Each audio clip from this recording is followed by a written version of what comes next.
ಚಿತ್ರ ಭಾರತದ ಚಿತ್ರರಂಗದ ಪಾಲಿಗೆ ಹೊಸ ಪ್ರಯೋಗ.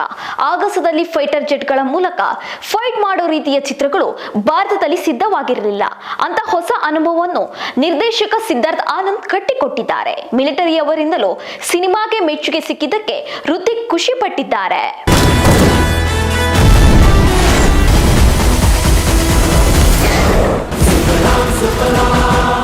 ಹೃತಿಕ್ ರೋಷನ್ ಹಾಗೂ ದೀಪಿಕಾ ಪಡುಕೋಣೆ ನಟನೆಯ ಈ ಚಿತ್ರ ಭಾರತದ ಬಾಕ್ಸ್ ಆಫೀಸ್ ನಲ್ಲಿ 172 ಕೋಟಿ ರೂಪಾಯಿ ಗಳಿಕೆ ಮಾಡಿದೆ. ಈ ಮಧ್ಯೆ ಒಂದಷ್ಟು ಮಂದಿ ಸಿನಿಮಾಗೆ ಮೆಚ್ಚುಗೆ ಸೂಚಿಸಿದ್ದಾರೆ.